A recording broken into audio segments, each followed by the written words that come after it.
Hi everyone, this is Shai from Raising the Frequency, and I'm here again with Tony Pantalleresco from Canada. How are you doing, Tony? Doing good. We're doing good. Good. I've been getting a few updates from you in the past weeks. Very interesting stuff, mostly about the nanotechnology that we are all being rushed into, all the AI stuff. How it's working with the nanotechnology, and it's all being done in order to, I would say, cyborg us, and basically connect us with a machine interface.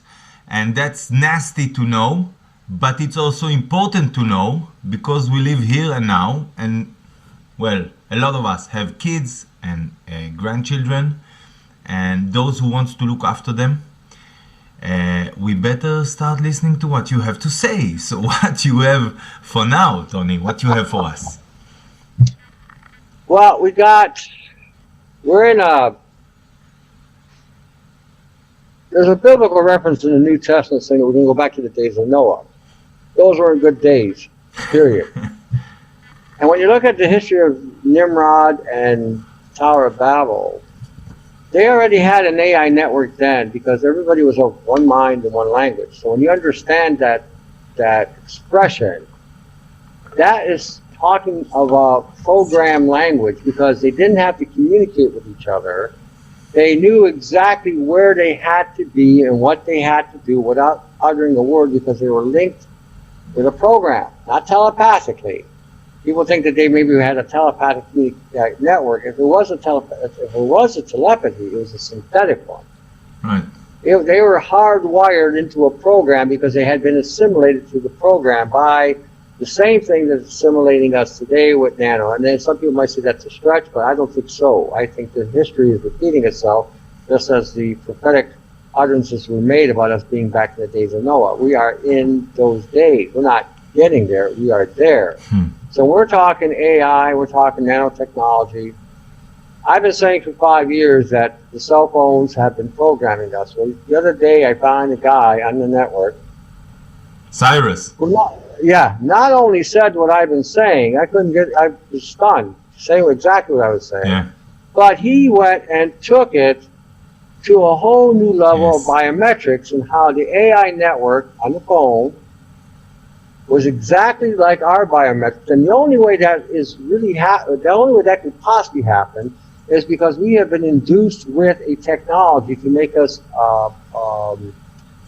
interactive with artificial intelligence. The way, I mean, this is just a calculator, but I mean, I saw the video, and I'm going to interview him in the near future. I already contacted him, and he agreed, and so we will do that as well, and maybe we have you on board in a second interview. But he was holding the phone and speaking about the meridians and how exactly just by holding and how the it phone, how it connects right to you. Yes, amazing explanation, and it's so true. I mean, it makes so much sense, and we all feel it. And if you live it, immediately you want to hold it. I mean, not me, but those who have the smartphone. I don't own a damn thing. No, I don't want it. Neither do I. Neither do I. I'm just saying, for most people who do have the smartphone, no wonder why they cannot let it go.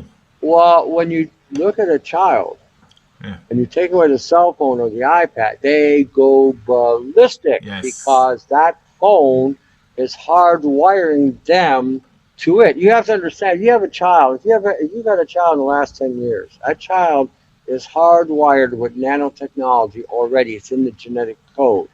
When mom and dad got together, the seed and the egg were loaded with the nano. When it integrated, the nano spread every time the cells split.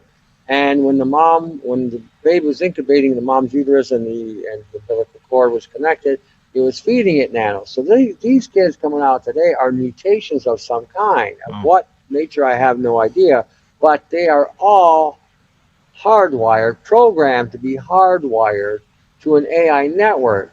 Now, when Elon Musk is talking about putting a neural link on there, this guy's an idiot. Yeah.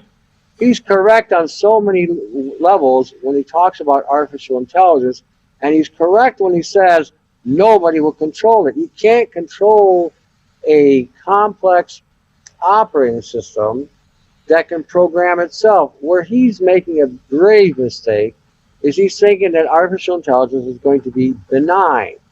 You can't give a machine or an algorithm an emotional connection to what we're like. We have the tendency to be benign or aggressive.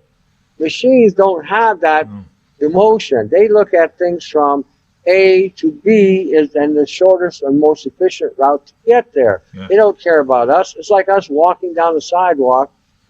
Step on an ant. Do we think about it? No. AI is going to be the same thing with us. So when we're talking about nano, I'm going to explain now how the nano interfaces with us and its stages of development in us, so that we can see that when it starts coming out of you at different stages, you can tell now where you're at and how much and how far. Wow. Everybody's saturated. Everybody's saturated. So anyway, I'm going to hit the share screen, right? Yes, excellent, excellent. Let's see some pictures. We'll go to Skype. Share. All right. What we're going to show first is this one. What we're seeing here in this construct, this tube here is your protein that the nano programming pulls apart. And when it pulls it apart as a blob, like a gelatinous ball. And what it does is assembles this tubing, if you will, and as this assembles the tubing and wraps itself, you can see the extension of the fullerene coming from it. That's the initial stages of its assembly, because for nanoparticles to be able to coagulate or to aggregate or agglomerate, it has to have a ligand of some kind. A ligand is basically a material that's required to connect these particulates. So what happens is it creates this tube. It then slowly but surely starts to coat this protein to create the fullerene which is to form a network. Now, a fullerene can be any material, and we're loaded with all kinds of stuff. So this is basically its initial stages. Whereas you see here, this is a fullerene that has been damaged. I shattered it with an EMP that I pulsed myself with, so it's shattered. This thing is carbon C60. This thing is 3 times harder than diamond and 100 times stronger than steel. You don't break this that easy. You have to know how to do this, which I do. So anyway, that's the one beginning part of it. I'm going to show you another picture now. These are bots. These are bots that I blew up out of my body. I overloaded them and they exploded. And what happened here, you can see there's 3 of them here, but the picture's shitty. I'm sorry about that. Yeah. But anyway, you can see where they have fused because I blew out the program. See, when you hit them with an EMP pulse, you do several things to these things at the same time.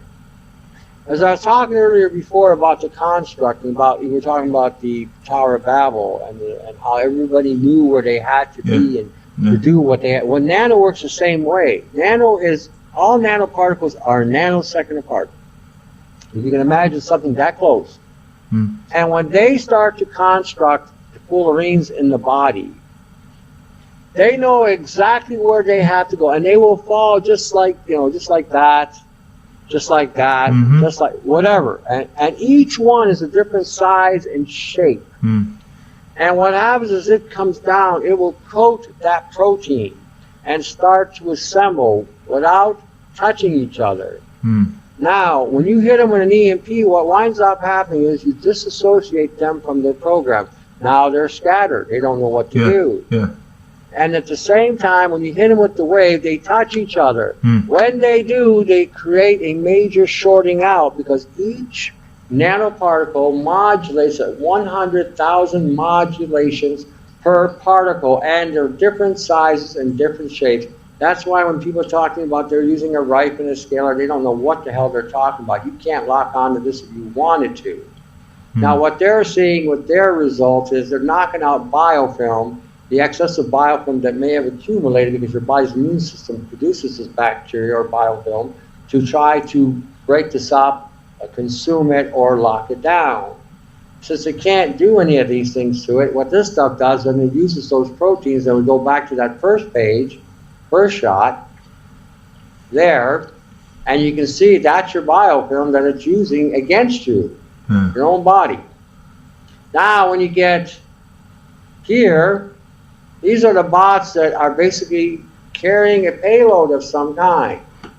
Further instructions, components, quantum dots, dendromeres, maybe even some kind of infection that they're trying to infect the body, further causing the immune system to collapse, weakening the capacity of the DNA to trigger an immune response, rearranging or disassociating the genetic code so that the genetic code and the DNA can't communicate with each other. So as a result, as this Trojan horse, if you will, that's what it is, when it gets inside, it can, if they combine it with XNA, which is xenic nucleic acid can copy your DNA to a T.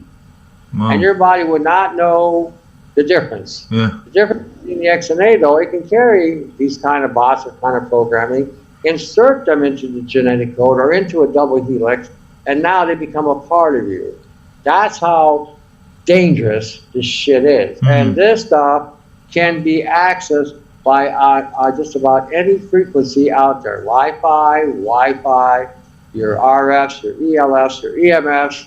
So basically, AM, FM. So Tony, it can be activated and deactivated through frequencies, and well, once it's activated, unless you know the access codes, you don't deactivate them. You have to shut them down or put them to sleep. Any direct assault, zapping, charging them, life machines, any of that stuff, any direct assault on this technology, it will repair itself, replicate itself, and assemble.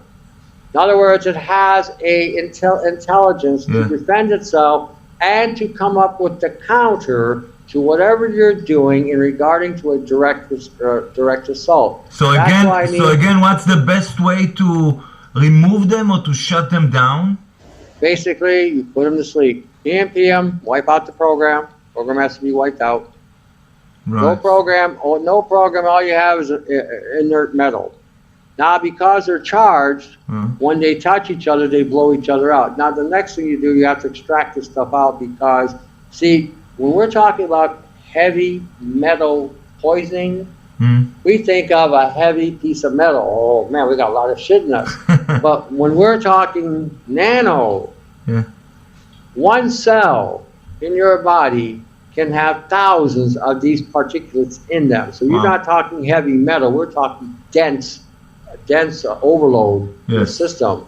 That's why you're always tired and wore out, because your body is dealing with this overwhelming load of density that's in the system.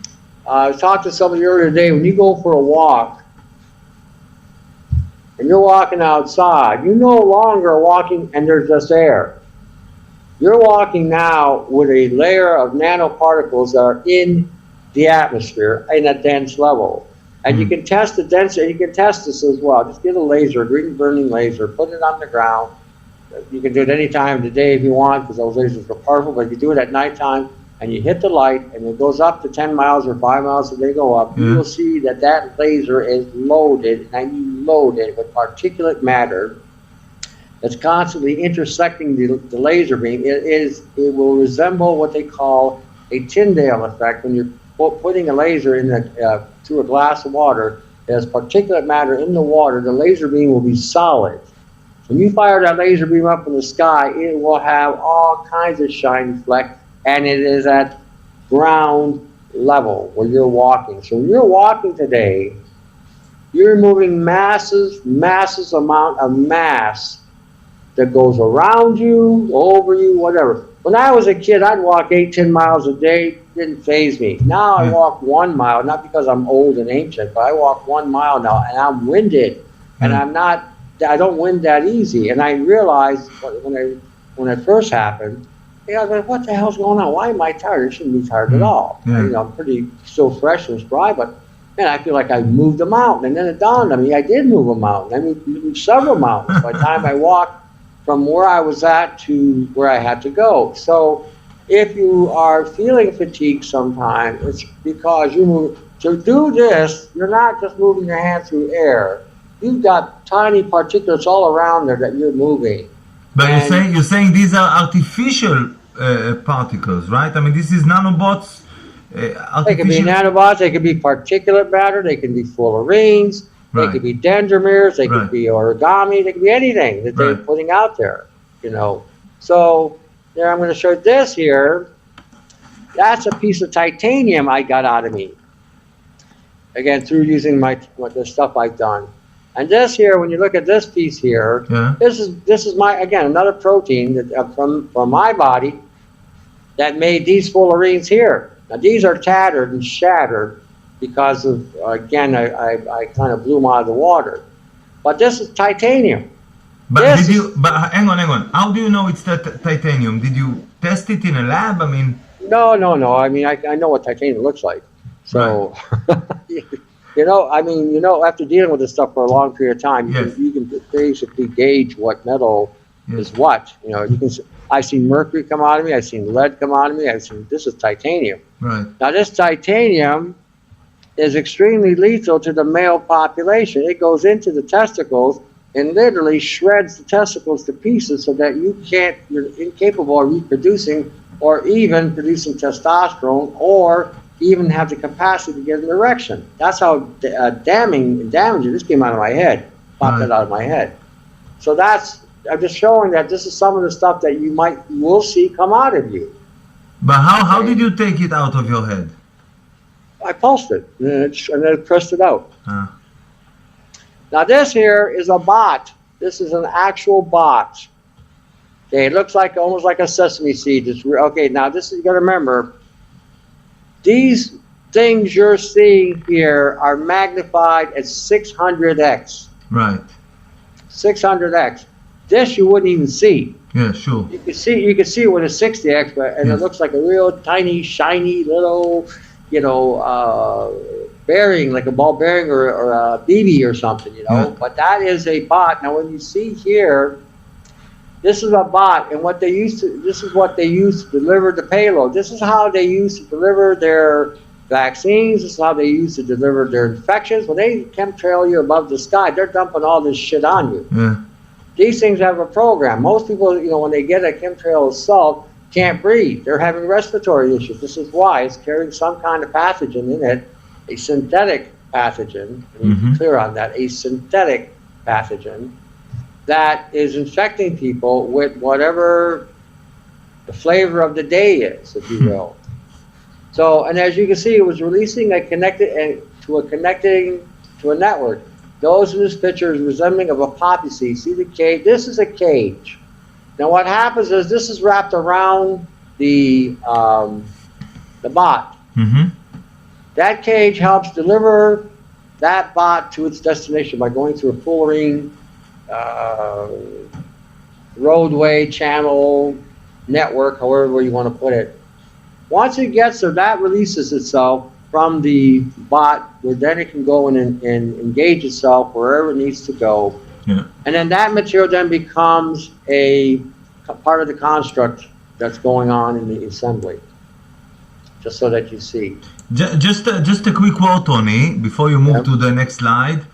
Just for the audience, I mean, all these bots and all these fake proteins and artificial intelligence. Well, the proteins aren't fake. Those are your proteins. Yeah, but they're being taken over. They're being taken over. Oh, yeah, completely programmed. Exactly. Sure. So they become like fake protein. They're not mine, as if, or for real, they're not mine anymore. Well, they are yours. The difference is now you're integrated with it. Right. So they've integrated with you, or however you want to look at it. But yeah, they have been altered for sure. All right. So my question is just for the people, because obviously there's a lot of autoimmune diseases everywhere nowadays. I mean, not just even in Western countries, it's all over the place. There's a lot of autoimmune diseases, or this is what they call them. what's the connection, or how what we are seeing in these pictures? I know it can be a long answer, but try and make it short because I do No, want to move to. no. Autoimmune, all immune is that your body's attacking itself. This is why. This is why. Particles are so small and so dense in the body. The body's reacting to the volume of the load you're getting. Mm. And then anything they add to, like I said, the flavor of the day, whether it be a respiratory issue, a physical issue, or you're sore and achy all over, like you feel like you got an arthritic issue. These are all simulated diseases. We haven't had a serious, real disease since 1960. This has all been synthetically mass-produced to affect the planet. Yeah. The whole planet's been assaulted with this bullshit, and every disease has been made out of the lab since the 1950s. 1960 in the United States and Canada, they poisoned us with silicone poisoning by putting silica in our food supply. Then the health industry came along and said, oh, silica's good for you. It'll help your hair grow. It'll help this. You can't break silica down. There's no way. You have no digestive capacity to break silica down. So what it does, and this is how they worded it, which is a lot of bullshit too, they said that silica would pass through you. The assumption everybody thought was, oh, I am going to go to the washroom and pass it out the back door. That's not what they were. That's not what they meant. That's how we interpreted it. What they meant was when it says it was going to pass through you, it was going to pass through your colon, through your tissues, through your lungs, through whatever, and attach itself to your skeletal system and then break you down. Right. All this bullshit about silica is going to remove aluminum from the body. It doesn't remove aluminum from the body. That is such bullshit. It's also, some of it is also loaded with aluminum. Oh, sure it is. So silica aluminate is in a lot of components. You know, these stones, lapis, if you want to look at lapis, that's what it's made of, silicon and aluminum. So, and people are wearing it all the time. Oh, I'm whatever. I'm like, okay. But this here is one of the mechanisms they're using to infect people. Right. Now, when you're taking your child to a doctor and all this bullshit about, oh, you got to get vaccinated because we're going to have a measles outbreak, and look at that, and this paranoia and all this sensational horse shit. Hell, we had measles when I had it twice. I'm still here. It triggered my immune system is all it did. That's all it does. But they got this, and people are so bloody stupid today. They don't read. They get caught up on the hysteria. Hitler was correct, you know. He said that the bigger the lie and the bigger the crowd, the easier it is to lie. He said that. And I'm thinking, you know, he's right. He's correct. All the politicians get up there, oh, yeah, you're going to get your vaccines and you're going to die and you're going to die. Oh, you're going to die. Yeah, one day we all are going to die. Hope you're ready to meet your maker when that happens. You know, don't be stupid. Anyway, this is another one here. Okay. Now no, but hang on. There was one before. Oh yeah, I'm going to get to that one after. All right. This is the preliminary to this one. I haven't. All right. Yeah, no problem. All right. Now, this is the assembly of a fullerene, and as you can see here at this beginning, this is the protein. Where, like, remember I told you, it wraps it up. And as you can see down here, you can see the fullerenes, the nanoparticles are starting to coat the fullerenes here. Right. See how they're starting to coat it? See, it's very translucent and white here. Yes. But as we go down, and you can see how they were like a needle or a hook. Yeah. That's what they do. They attach themselves to your skeletal system, your skull, your tissue, whatever, and then they begin to assemble the fullerene along they assemble the nanoparticles along the fullerene, and you can see on both of them and you can see here's another one that again has been initiated. If you look closely, there's a little line here. Yes. Where it's starting to initiate the extension outward. Right. Now, sometimes in these things you will see what looks like shiny, lidded dots. Those are your quantum dots. Those are the power. So when you're looking at these things here, This is just how, again, it was initiated. This is also 600x? I mean... This is all 600x. Right. You couldn't see this without, otherwise. Sure. This here is a fullerene, again, that's been tattered, that I shattered with the pulse. Mm-hmm. And you can see how it's fully covered. But when you say you shatter with the pulse, I mean, you gave yourself an EMP? Oh, yeah. Oh, yeah. Does it do something to your heart, to your electric system in the body? I mean... I transcend to the next dimension, and I say, oh, why am I coming back to this shithole? Again and again, you're stuck here. Again and again, I'm stuck here. Really, I mean... God keeps sending me back and says, you got to go back. I said, no, I don't want to go back. You haven't finished your work here yet. No, you don't. I mean, it's not where I'm blasting myself to wipe out neighborhoods or power things. You know, I've got 3 units I've built and I've invented for myself, and I've shared with one person in the city here, whose wife got really seriously assaulted. So I built one for him. All right. I won't build the one. No, I won't build the ones. I mean, I will build the one with the DC, but I won't build the AC ones for anybody because that one can kill you. I mean, literally, you're running 40,000. You're running 40,000 volts in that one there. But the other one is a very simple setup, has capacitors and coils, and the power gets boosted up to the induction method that's been there. Basically, yeah, I put a coil on each leg, and I hold one in my hand, and I decided to put a pancake coil in my midsection, and so when this is pulsing me, I don't put anything above the waist, everything's below the waist. So what happens is I'm pulsing myself, it goes through the whole body.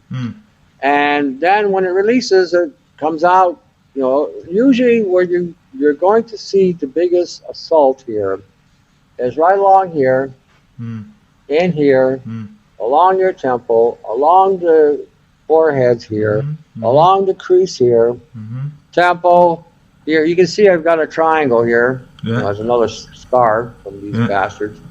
You'll get hit right in here. You'll get hit along here, behind the ear. Why? How you explain it? Why these are the soft spots?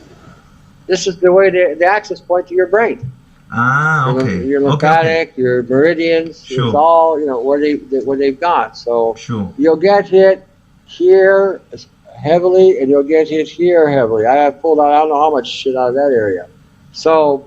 And you'll find, as you keep removing this stuff out, the wrinkles in your forehead will go away because those wrinkles are actual fullerenes that wrap themselves around your head.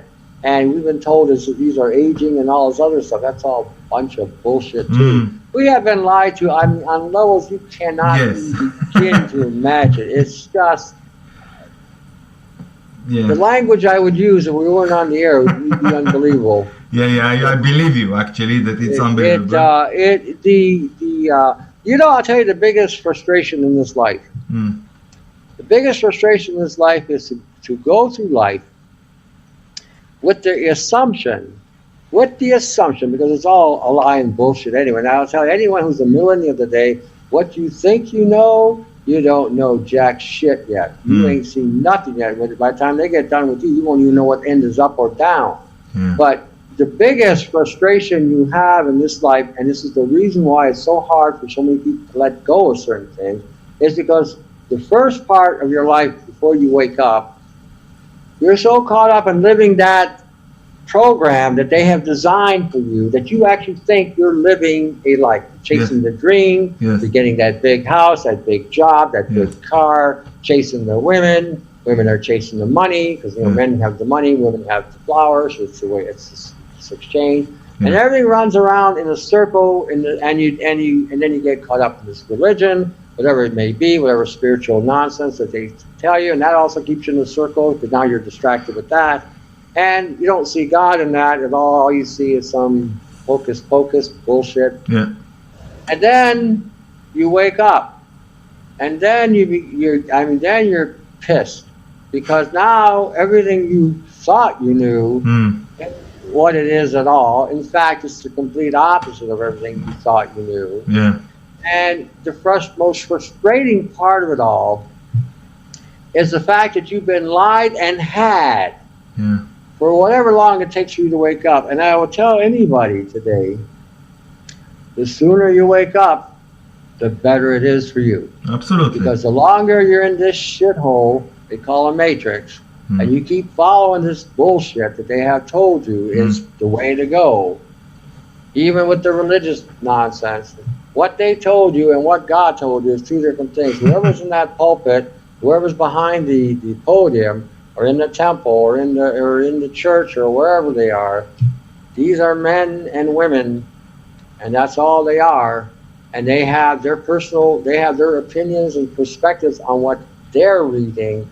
Perhaps you should read it for yourself and test it for yourself. So now you don't follow somebody else's perspective. You follow what is real. That's my best advice to give to anybody. But anyhow, this here is how it initiates its construction.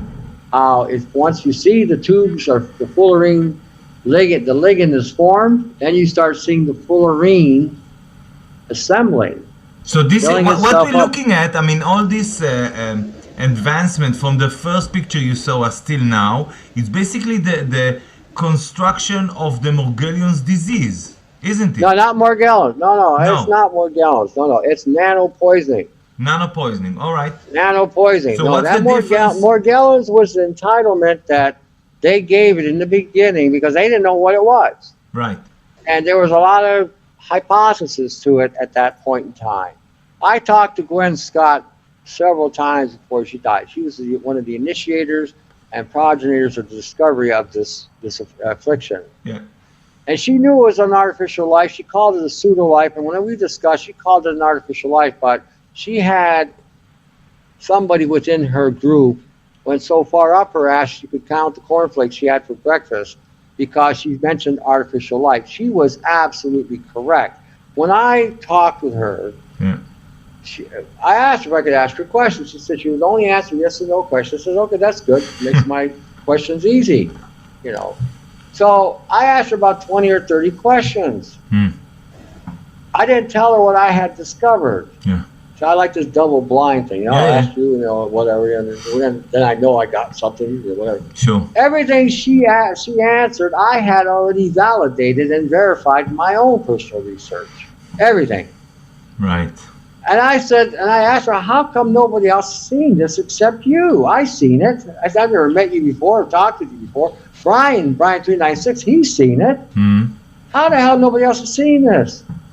And they went on to these tangible agrobacterium and all this other black goo and rope worms. I thought, what the frick? I mean, are you kidding me?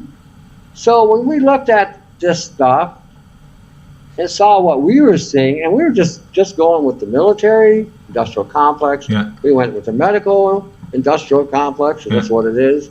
We went to the pharmaceutical. We went to the research university studies. We were digging everywhere on this stuff. We saw how they assembled. We saw why they needed these ligands. See, initially, what they did was they had gold and silver nanoparticles, and they fired frequencies at them. Nothing happened. Nano sat there, didn't do jack diddly. But the moment they put a ligand in there, and the ligand can be anything, it could be a fat, could be a protein, could be a carbon. All right. Once they put that in there and they fired the frequencies, the gold went like this, dot, dot, dot, dot, dot, and the silver went underneath it, dot, dot, dot, dot, dot. Isn't that interesting? Gold and silver. Yeah. Then what happened was when they started attenuating the frequencies, they saw that they can make these things take shape and move and do things. And then the carbon C60, the buckyball, became this phenomena, which are now selling as a health food, which anybody who's buying that has got to have a rock in their head. They have to consume that. And because it does, and this is the interesting thing about that. I was the first guy to come out against carbon C60. Right.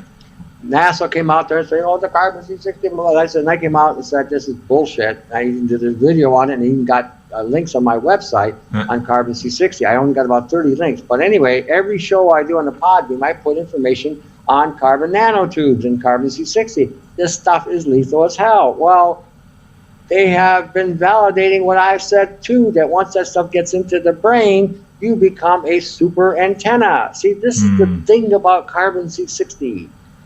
It doesn't work well with water at all. So what they did was, in the ingenuity of NASA, is they made carbon-60 a liposome, put it in olive oil. Now it gets into the brain, carries to the brain. So what does the brain have a lot of? Water. Fat. And what does the fat contain? Water. Yes. Perfect hijacked. Yes. Perfect hijacked. So this here, and then you got to remember, this stuff is in your brain as well. Yeah. It's been assembling in your brain as well. So the thing is, when it comes out of the brain, the interesting thing, your brain doesn't feel anything, which is good, because if you felt this coming out, you'd have one hell of a headache. Yeah. I've had all kinds of shit come out of my head. You have no idea. So now I'm going to take you to the next thing. This is the monster mutation here. All right, this here is a circuit. What was a circuit? I blew this all to hell. Right. Now, you can see here, this was connected to proteins, but there was also carbon in here. And you can see the fullerenes, they're all tattered and shattered. And you can see here, again, this one wasn't fully constructed. You can see the protein here was still there, and it was assembling up into there. There's one here you can also see here that, again, isn't fully constructed either. It was, again, loading up, but I didn't give it a chance to complete its assembly. I blew it to hell. Yeah. This would have been an origami. By the time it would have been done, an origami would be equivalent to an electronic board on a circuit board, where you would wire, let's say, a radio or television or whatever, put all the components in there and then solder it up, right? But it works on a similar idea. So when you see this here one here, you can see it just wasn't even begun yet in regarding to the coating with the nanoparticulates. You see here, there are a bunch of them here, and again, they're all shattered. This is like, again, shattered. And as you can see here, it might have been part of this one. And this is how long these things have gotten and were wrapped up. It looks like an artificial neurons network. Yeah, that's what it was. I mean, it's here to basically connect with us, but then replace really the. Yeah, well, it would integrate with us on the neurons, and then it would self-replicate, like you say, to eventually integrate fully to a point where it is now we're more machine than we are biology. See, and that's how, okay, going back to the Tower of Babel, one mind, one language. Okay, program. So that's how they did it? Just a quick question: how they did it back then in the Tower of Babel? Same thing, same way. This is not new technology. This is not new technology. Right. This has been done.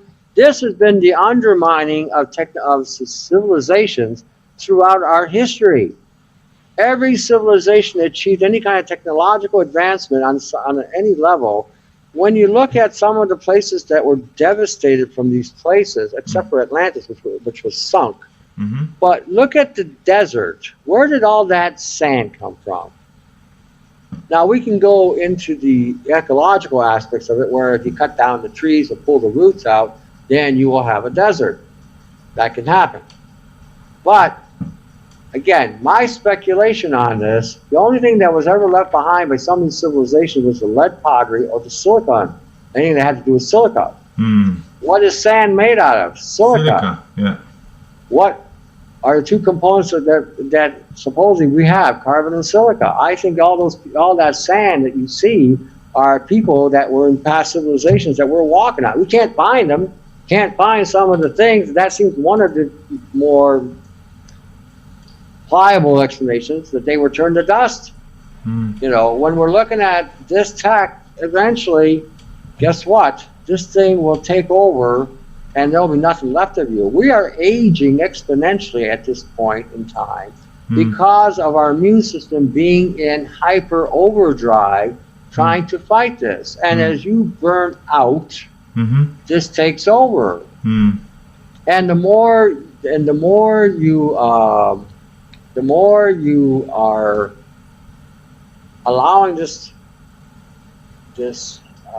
networking to take hold, it's a bitch to recover from, because you got to remember, this thing's hollowing you out as well. Yeah. So when we gave everybody the triangle and the bucket, we also gave everybody certain things that they should be consuming to regenerate the DNA and the mitochondria, the ATP production, the enzyme production, all of that. Yeah. So it's important, like I said, when people, there's several aspects to this: disengagement, removal, and restoration. Yeah. First, you got to shut the thing off, like I did. I blew it all to hell. The second thing you got to do is you got to extract it out of your body, taking the bath, doing the bucket, whatever it takes, using chelating agents like DTPA, UDTA, sodium thiosulfate, pectin, things like that to help pull out enzymes, to help break down any kind of excess biofilm that's in the system. That has to be all removed, because as long as that's in your body, it's going to take over, replicate, and take over. Yes, yes. Right. You got to remember the three things it does is self-assembles, self-repairs, and self-replicates. Yeah. So even if you blow it all to hell, the next load you take into your body may use those materials to rebuild, or in part of its construction. So, I said, a book that was written by Dr. Len Horowitz roughly 20 years ago, he was talking about the Rockefellers in Cold Springs Harbor labs. They were doing this stuff like, I don't know if it's century ago, but many decades ago. They were planning this stuff and preparing this stuff for the 50s and 60s, like you said, when they were spraying this stuff on all of us. But it was all done in the 20s and 30s, being prepared in Cold Springs Harbor. Now, I don't remember exactly the year. Where do you think they got it from? This is an ancient technology. This is not the first time this has ever been used on mankind. Not the first time at all. So where do you think they got it from? It's demonic. It's demonic as hell for sure. Yeah. So I mean, who knows if Apollyon gave it to, or the angels during Enoch's time gave him this technology? Who knows when it came in? I don't know. I couldn't give you a clue. I haven't had the luxury to dig that far back. But this is nothing new. Yeah. Even Solomon says there's nothing new under the sun. So this has been around before. Yeah. It got buried. Yeah. And we lost sight of this. Yes. Okay. There's we talk about Shiva and Apollyon. These are all different names of Satan or Lucifer. And when you look at the history of India, they fought the Shiva. They trapped it within a dimension. When you look at that little circle and you got Shiva pushing out like this, that's because it's trapped between dimensions. They didn't send it to the other side completely because they didn't want some other dimension to deal with it, and they didn't let it back here. So that's what it looks like. It's trying to break out. The Hadron Collider apparently is right over where Apollyon is supposed to be trapped in the underworld. Isn't that interesting? Right. Now there's the book of Revelation says that the keys to the gates of the underworld were to be given unto them. I find that an interesting text with all that's going on today, that is there. And I'm thinking, well, I wonder if they're going to be stupid enough to let this thing out again, because the first time around it was devastating the planet, and it wiped out India in order to stop this thing. Yes. So we're not that smart. Those people in India with the Vedic mathematics were able to recite pi up to the 52nd level, and that's without a computer. Yeah. And also, that in India, there's, well, at least maybe but some of the viewers, they should know that in India, there's areas where the floor is glass, and it's like it's been melted in a very high temperature blast, according to the research. And this blast can only come from like really advanced weapons, like nuclear. Yeah, exactly. Yeah. So technology. China and India had nuclear 10,000 years ago. They had a war with each other because there are areas in both countries that are still emitting the radiation from that war. Yeah. So it's not, like I said, this is not new. Yeah. It's almost as if we have been puppeted to come to the same devastation that they have come to, except now we have a Hadron Collider. Yeah.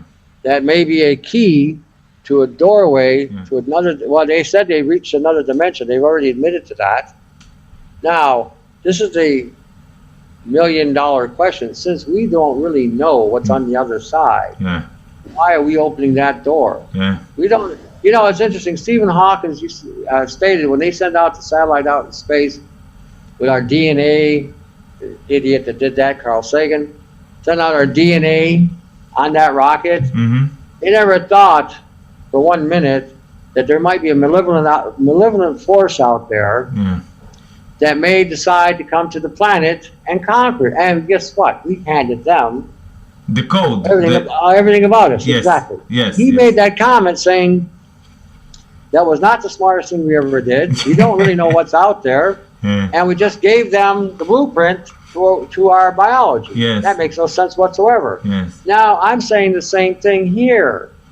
Okay, we've opened the Pandora's box with a artificial intelligence that can operate its own programming. I'm watching these programs, you know, and they're talking about how AI is going to benefit us. This is BS. It's all, sure, it's all bullshit. Yes. You know, but they're propagating to get people in the state of being coddled. You know, oh, you're so coddled. Here's a nipple. Here, suck on your nipple. Here's your pacifier. Suck on that. This is the coddling effect. Yeah.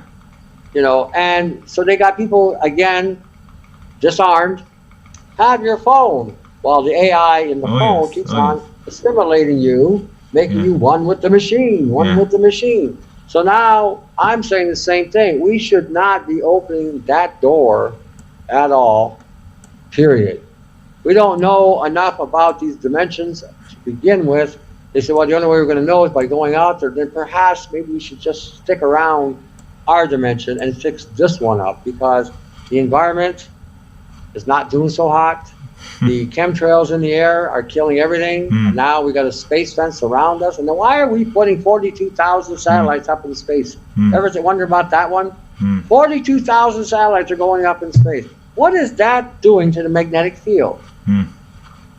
Sure. And the HARP, all the HARP installments around the planet. I mean, there's at least 16 HARP infrastructure around the planet, you know? So what do we need that for? And why do we have all these satellites pointing at the planet? I mean, these are defense. Russia's got defense satellites. They just put up a whole defense network. They're talking about, you know, Trump was going to put one up there if he doesn't already have it up there. You see, Tony, and why are they all pointing down here? That makes me a little bit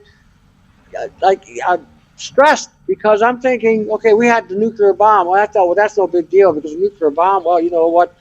If that hits us, you're not even going to know you're dead. You're just done. Sure. You know? Sure. Now we got all these killer satellites up in space. China's putting theirs up there. India's putting stuff up there. You know, and pretty soon France probably got stuff up there, and England's got stuff up there. They're pointing down, not out. Yeah. You know what I mean? And the power that these things can generate could basically shatter a planet. So, I mean, why are they pointing down? Well, like Alex Jones said, prison planet. I mean, sort of a guards or satellite guards, how you call them? Okay, now seriously, think about this for 1 minute. Okay, we got all these wars going on. A majority of these wars are going on today are been decided by the superpowers or by the banks or by corporations or however what you want to blame. Yeah.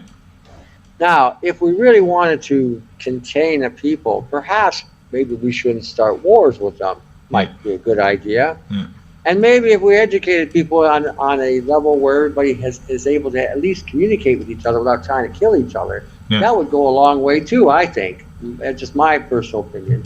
And if you quit trying to steal everybody's resources and try to establish a real trade negotiation with them, perhaps that will go a long way too. I don't know. Then you wouldn't need to have a gulag up in space pointing high-powered lasers or photonic energy at the planet. I think that's a little bit, you know, over. Who's going to be able to break out of the jail? Yeah. Think about this for 1 minute. Space. You got the Van Allen belt about who's gonna. You can't go through it. I can't go through it. So that takes care of that. Yeah. You know what I mean? Sure. So I mean, the only people that might be able to get, I doubt they can get through it either. But something's coming in, and I think this is a means to keep everybody contained. So when it comes in, well, you can't. You've already lost the battle because the guns are already pointing at you, and you don't have the guns to fight back with. So whoever is putting the satellites up there, aiming at us, is actually connected with the entity that is coming in, already preparing. Or is coming through the dimensional doorway that the Manhattan Collider may be opening up. This is a very, very strong possibility. I don't rule nothing out these days. I look at a lot of different things. Yeah. I don't restrict myself to one theme of thought. Same here. Everything is open. I mean, I'm yes. You know, I mean, I read the Bible. I read the Old New Testaments, and I see what they've got. There's a lot of science there too. If actually anybody would pay attention to what they're reading, or you see that there's a lot of things in just Genesis alone that is mind-boggling. Sure. It's like really complex. Not necessarily complex. It's advanced, hugely advanced. Really, I agree. And it's telling you also stuff that if you understand it with the eyes of someone who woke up already to this reality, what we're talking about now, and you go back and read Genesis, you're like, wow. I mean, there's like secrets there that only revealed once you wake up to this reality. Well, you have to get away from theology, because theology Sure. I'm not talking about theology. No, but when you get away from theology and then you read Genesis, then you see what advancements we're talking about here. God speaks a word, that's frequency. Through frequency, we create light and mass and space and the universe, and then God's voice walks through the garden. God doesn't say God walks, God's voice. That's another frequency. Yes. Okay, so when you get theology out of the game here, you have science. Read this, well, look at it. Wow, I never saw this before. You know, God's voice walked through the garden. It doesn't say God did, and because if you hear the theologians, holy jeez, forget it. You'll never see it. Never mind that. You know, Tony. He's a friend of mine, actually, doctor, also professor, Laszlo Boros from Hungary. He's like the head biochemistry lab in UCLA. And he's an Hungarian. He's a really esteemed scientist, across the world. And he's been talking about the fact that in Genesis, you read about deuterium. I mean, deuterium depletion, all right? Like deuterium, the isotope of hydrogen. Deuterium depletion is mentioned in the first chapter in the Bible.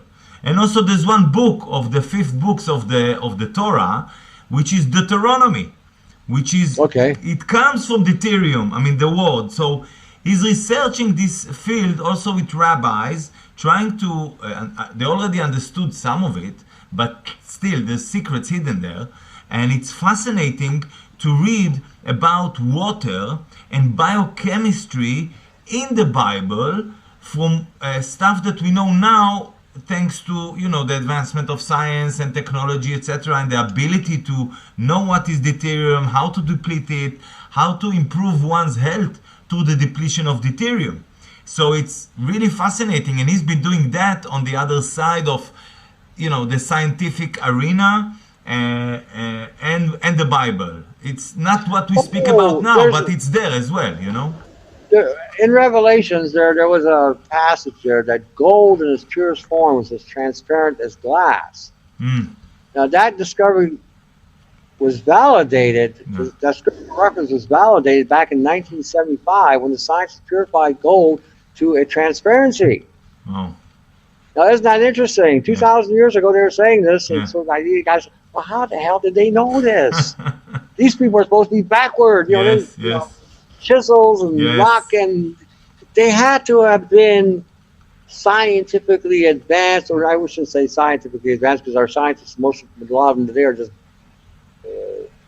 blithering idiots, a lot of them. But they had some advanced access to some major discoveries way back in those times that again, have been buried because we don't want everybody to know that you've been set back. You've been set back. You were once an advanced species, but you've been set back. You know what I mean? Restart. I mean, maybe we are given now again, like you said before, another opportunity, really, like to see what we're up against and to come or get free out of it, out of this samsara, out of this. Well, I think the fact that we're all waking up is a real plus. I think the only way we're going to get out of this is what I call the ARC mentality, and that is everybody has to help each other out of this. Because if we don't help each other out of this and create a more perfect union, as in the United States uses that terminology, then we're going to wind up being wiped out again. Again. Repeating, yes. History will repeat itself. I do not want to come back here. I don't believe in reincarnation anyway, never did. I do believe in genetic transfers, and I don't want to see my genetic code somehow through fate or whatever make it here again. No, I don't want to see that. I'm done with this place. I am so done with this place. You have no idea. I mean, like I said, when you go through the whole stage of this game, this theatrics, this stage they created, and you see there's been nothing but a repetitive circle. It's just like when the Hebrews were walking in circles. They're walking in a fractal to get to the promised land. They died. A lot of them died because they just couldn't handle it. Circle. Again, more sand. There's no McDonald's here. There's no Kentucky Fried Chicken. There's no Holiday Inn. Where the hell are you taking us, Moses? This is the concept that they probably had, and they probably didn't have Holiday Inns or whatever. I'm just making that up there, but throwing it in there. But this is an insanity that it's even gone this far again. This is what's even more insane. That after all this, after all the history that we have seen, which again has been explained to us in such a manner that isn't really factual. It's more, I think you'd have to be believe in fairy tales if you believe the way they present and educate us with this stories, stories of history. When you look at the actual history, and they got everybody thinking that they're all barbaric and whatever. So it's not like we are saying the truth in that regard either. So I look at what I read, what I study, what I test, what I experiment on, what I see coming out, what I see, being validated in other disciplines, things that I have seen and said, and now, after 10 years, 5 years, is now being validated by other scientists who are saying the same thing, and we're even going even deeper into the details and how this technology is consuming everybody. That's what I'm saying. Elon Musk wants to put a tether on you. You've got to be kidding me. Nobody could be this disconnected. You put a tether on you and you connect to the AI, you can kiss your ass goodbye. You no longer exist. You are now part of an AI and nothing more than software or a peripheral connected to an artificial intelligence, which will then upgrade you to whatever program it gives you. So it's almost like the Borg. Get a designation, and so we are Borg, we're here to assimilate. That's exactly what that would be. So I sometimes at a loss with him. I hear what he says regarding to AI, but I can't get over how he's ready to jump into AI. Can you stop the screen share? Oh yeah. Oh, unless you have another picture to show. No, that's it. No, we're done there. All right. There we go. Okay, now. See, now you got me. Well, no, all the time I had you in the corner for the screen capture. Okay, the audience now has me. Before they had the diagrams. Yes. Right, I think it was very informative talk. Thank you for the pictures and the explanations. And I hope people will really, the more people waking up to this really, I admit, weird, strange, out of this world, literally, reality, maybe we have better chances to overcome the challenges, the obstacles, the enemies, the what we up against, you know. And for most people still, this is too wacky. You know, it's too far-fetched. But you know why? Okay, let's think inverted. Let's think in an inversion. Let's think now that what we're in is a whack job, and what is out there is the real reality, the real normalcy, the real existence and evolution of life. And what we're living in, or what we are, what we consider the norm, is really the abnormal. I mean, seriously, when you look at where this is all heading, we're heading into one hell of a demonic takeover here if we're not really careful, if we don't wake up and make some changes. Who does this? Who runs blindly into the devil's hands? Say, "Oh yeah, here we come. We're coming right for you." Yeah, that doesn't make sense. Okay, that is to me abnormal. Yeah, actually, it makes a lot of sense what you say now. And you know, in ancient civilizations, those that some forces are trying to erase, but we still have in some, the shamans, which are like the guardians of, I would say, sanity. And they would know and tell the community about these other worlds which obviously exist, and they knew that no, you should not go there, and if a demon is coming here, I will take him out and send him back to where it came from. But now it's been flipped, it's been upside down. Now all these, I don't know if all, but some of these demonic entities are already here, and it's like their playground, and we've been duped to believe that this is reality, when actually we've been duped to let them in. Yes. We've been duped to let them in this bloody place. This is what I'm saying. So when you're thinking about normal, everything we've had since the turn of the century has been programming. We don't even know what the hell normal is. Yeah, I agree. Okay, whatever background you come from, whatever you've been taught, I mean, I'm Mediterranean. Our Mediterraneans have the whole family in the highest of highest. Money and everything else is basically saying to support family and community. Now, that is a good thing, but it has been completely construed. When you're looking at today and what we deem as family members don't get together and coalesce anymore. Family members get together because it's a duty, and they're like, "Oh shit, I gotta see so and so," and they can't stand being around so and so. And to be honest, I like to be around families, but not when they're all like this. I'm going mad. Why do I have to go and meet my family when they're all on their smartphones doing this? I mean, it's madness. There's that aspect, but again, they don't even get along. I have more. I would say I have an external family, which is I'm more connected to people from all over the world who I've connected with, and we've formed bonds. Yeah, because it's the same wavelength, and that's right. Exactly. Yes, exactly. You have that commonality. When you get around that, you want to get together. So when you get around people that are stuck on some superficial program, it's like, really, I have no connection. I have no commonality there anymore. And for me to be there, it's like I'm really wasting my time. I could be doing research or development.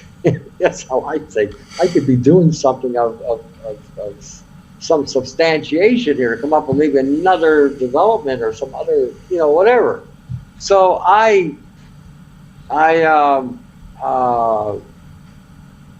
that's what I'm saying. Everything has been inverted. The inversion, we are living in the inversion. We should be looking to whatever's out beyond. That is the norm. That's where we should have been. But somehow we've been put on a parallel, I would say like a parallel universe, where we should be on the left track. We are on the right one, which is we shouldn't be here. Yeah. Somehow somehow that the Second World War and the nuclear explosions derailed us. And technology, and now in recent years, I mean, technology. Well, that is making us run down that wrong track faster. Yeah. It's what that's doing. But the derailing, I think, started after the war, during the war, and then with the bombing of Japan, Nagasaki, Hiroshima, the burning down of Germany. I mean, those were dark time, and dark entities were in control there. Yeah. And the also the level of experiment or experimentation that was done in Germany, in Japan, even in the US, even in the UK, this was horrendous. I mean, it was like a new level of experimentation on biology, on humans' life, and all life forms. This for me was also when they started the experimentation in the POW camps and wherever they had them, where they were doing them in the secret labs or whatever. That all was demonic from day one. Sure. But again, a war gave them the opportunity to do what they want with no supervision, with no rules, no laws, no morality. Oh, they gave them the go ahead. Yes, if it's going to help us win the war, go for it. Build that Superman, build that super tank, build that super bomb, build that build that ray gun, build that flying device. Yeah. Oh, don't matter, whatever it takes, get it done. I'm listening to you, Tony, and I always in the back of my head and in the front of my head, I have the kids, I have the children, I have us, our little us, who supposed to continue us. And I'm thinking, what are we doing? I would like to save all these children and to give them a peaceful, quiet upbringing, closer to trees and to bees and to birds, and closer to animals and to the soil and to the grass and to smell flowers, just the normality, the normal stuff that we all grew up on. Now it's like less and less, and it really drives me crazy. That's where I'm working for. That's where my engine is from there. Like, stop the madness, let's do sanity for a bit. All you can do now is, what's the term? It's in English or Hebrew? Yeah, Hebrew. Yes. We'll do the next show on the Sabbath. It's Hanukkah. It's okay. Well, now it's Hanukkah. We're lighting up candles, and there you go. Yeah, that'll go really well. Yes, let's light the place up. What do you call it? It's where you are at the stage where things are so bad. All you do is catch things up. Basically, I can't think of it. It was in my mouth and it escaped. But anyway, at this stage right now, we have to start thinking in evolving the next generation for a world that isn't what you and I had. No, I know. We had blue skies. I saw trees. I saw butterflies. I saw a blue sky, not this shit that's above it. Okay, I saw insects, grasshoppers. We used to catch grasshoppers and spiders and bees. We used to catch them, put them in a jar, and see them going around, going crazy, and then eating the grasshopper. We used to do that. We had pet lizards and frogs and all that stuff. We had apple trees. We can go and grab an apple. I live in Windsor. We have these beautiful red burgundy mulberries that you can't eat. Well, you shouldn't eat. I do once in a while. I cheat anyway. Because of the damn nano, but they're on the verge of extinction here. Sure. The next generation that's coming up has to be taught how to think, how to rationalize, how to construct what they need to construct to protect themselves from artificial intelligence, to protect themselves from technology. They have to learn how to do that. The flowers, the grass, that scene that you're talking about will be a fantasy to them because the network that's going on today is not going to allow that to happen. So they're going to have to build that within either a private area or an enclosed area where they can go into it and feel that what you're saying, see what and smell it and absorb it. But they have to be taught today a different thing. When I talk to people, I've had 2 millennials contact me in the last month, which is really cool. One from Louisiana, one from Bulgaria. I'm Bulgarian, by the way. Are you? Yeah. My parents are from Bulgaria, yes. I like Bulgarians. They're okay. Yeah, me too. Nice people, nice people. Yeah, they are. Actually, they are. I like a lot of Baltic. I get along with a lot of the Baltic people. I met a lot, and unfortunately, where I live in Canada, because we're multicultural, I get to meet all kinds of people from all ethnicities and cultures. So I got the one buddy I worked with in Croatia, Yugoslavia. Yeah. You know, we worked on the Triangle. You know, I got another buddy in Europe, in Spain. I got another guy in Sweden. You know, I got you in Israel. So I met a lot of Baltic people, and they're down to earth. They're a lot like Mediterraneans. They have a temperament. Yes, yes. Which is good. I think it's good because I think so too. Basically you know where you stand. You know where you stand. Correct. No political correctness. Yeah. You know where you stand. Either they like you or you're an asshole. That's exactly, and you see it immediately. No fucking about. Exactly. That's right. You cannot go wrong there. So anyway, you had 2 millennials contacting you. And they were refreshing to hear because they weren't getting caught up in some new age horse shit. They were eating their tofu and being vegan and all that horse shit. They were looking at the reality that I have expressed, got alarmed, and decided to start doing their own investigation, which I thought, wow, this is a real major step for someone from that era or that generation. Sure. So when I talked with I talked with one regularly, and I talked with the other one, I was really impressed at even the inquisitiveness they had, questions they were asking, the pursuit of things that they wanted to have, wanted to be aware of and know, and what to do and so forth. They were concerned, which I told them, I said, don't envy you or your generation because you're dealing with a brain dead group. I have to deal with people who have been programmed for 6 decades or whatever, that they see things, they're more apt to catch on to certain things, but letting go is really difficult because it's been ingrained in their persona. Yes, sure. So, but I see more hope for my generation, or the generation I come from, than the future generations, to be honest with you. But notwithstanding, when I see a spark like this, 2 sparks for me, I know, well, this is pretty good. Maybe I am reaching somebody in that realm of that time frame, which is good. And they are beginning to again explore, which they have to.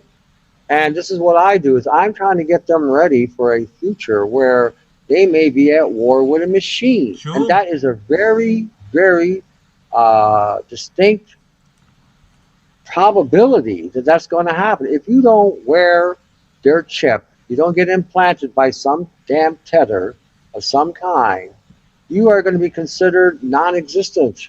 So you're going to have to know how to live in a reality where a technocracy is running the world and you're not part of it. Sure. So this is a real education that they have to, if they don't get it now, have to be open to it, to be getting it somewhere, some way, somehow. Yeah. So if I had kids today, which I don't, and I'm not looking for any, so I don't want any volunteers. I would be teaching I wouldn't even have my kids go to high school today. What a waste of time. Sure. I would teach them how to manage and use money, how to get money, make money, so that by the time they're 20, if they're 13, by the time they're 23, they're millionaires. Number one. I would still teach them principles of God and having God in the equation, because if God is not in the equation, you have no equation. That's how I roll. So God has to be number one in everything. I don't give a shit what it is. Okay, whether it's your life, money, whatever. And if that ain't, because if you don't have God, especially during those times, you are foolbarred. End of story. And because it's going to take a godlike mind to get through that. So that would be my emphasis on that. So they would be first autonomous, educated in the things they need to know in order to evolve in a realm that is going to be technocratic. Make sure that God is ahead of that equation, because again, they won't survive without it. Sure. That's what I would be teaching them. They can then, from that point on, evolve whatever they need to evolve, develop whatever they need to develop whatever environment that they need. Not that what we want to give them. I mean, I'd love to sure give them trees and forests and all these things, but what they may need at that time may be something else in order to be able to have a life of some, well, I shouldn't say have a life, have an existence of some kind. Because that's all we've ever had as an existence, because it's all been based on fairy tales. Mm-hmm. You know, my wife is saying that in the future, and I think it's true, which is very similar to what you're saying now. In the future, not so far future, by the way, very near future, there will be those who are living in the system, in the city, you know, living the technocracy lifestyle, and the rebels, those who will flee to the forests and pick up food and maybe hunt some animals which are still out there, but pick up fruits and eat roots and... No. That's true that they will leave, yes. This is what I'm saying. We show them now how to build what they need to build in that realm, so they're not part of a technocracy, so they're not scavengers. Exactly. They are... Okay, but still, they will have to live separately from the technocracy. Oh, there is no question. I wouldn't live in a technocracy today. Which is already becoming like that. I mean, most people don't see their I am ready to go into the bush and start an off-grid system. I have so many ideas I want to incorporate right now. And if I had the means to do it, I would be doing that right now. Tony, same here. If I had the means to do it, I would go, you know where? To Bulgaria. Because you have a lot of forests, a lot of water, you have a lot of untouched nature in Bulgaria. Okay, I'll go to Bulgaria. Tony Pantalleresco, thank you very much, mate. It's been a pleasure as always. Thank you for having me. Keep sending me these interesting beats, pictures, and posts. And I will. You know what I'm gonna start sending you? I'll start sending you some interesting data that I think you'll find encouraging. Excellent. I will put links to your whatever you have out there, your YouTube, your website, etc. I put a BitChute out there now. All right. Which is now showing a lot of the some of the technology and some of the things that I did in the beginning, and some of the things that I got people. I'm showing you how to build to prepare yourself against the technocracy. So I'll send you. You can go to the BitChute. I'll send you the link. I gotta find it now. Excellent. Send me on Skype or email. I think maybe email better if it's many links, so I can copy and paste it to my channel. Well, I can put them on the Skype and do the same thing. You can do the same thing, copy and paste. Whichever suits you. Thank you very much, mate. Go to bed now. It's late now. Bed? Are you kidding me? Bed's for sissies, man. Are you kidding? I'll get all the sleep I need when they put me in my box. It's true. Well, don't go there yet. We still need you. We still need you here. Thank you very much for all your work and all the information, valuable information, I must say, you put out there, and very valuable knowledge for those who are willing to take it and do something with it. Thank you very much, Tony. We'll catch up very soon. Thank you, Have a good night. Take care. Bye-bye.